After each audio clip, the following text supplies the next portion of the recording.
இந்த அப்பா உயிரோட இருக்கும் போதே சொத்தெல்லாம் பிரிச்சு கொடுத்துட்றோமா. சொத்தா?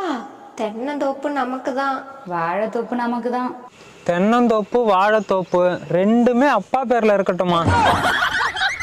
எங்க அப்பா எனக்கு 10 கோழி தாமா சொத்தா கொடுத்தாரு.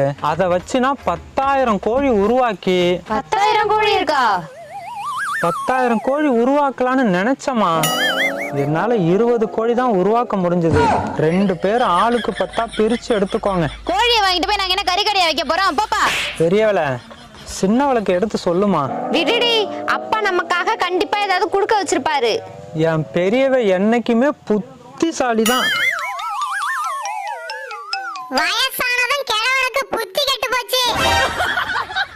கும்பகோணம் போற வழியில ஒரு 10 ஏக்கர் தேக்கந்தோப்பு இருக்குமா. 10 ஏக்கரா? ஆமாமா, அங்க ஒரு அம்மா இருக்கும். வேலைக்காரியா? வேலைக்காரி இல்லம்மா,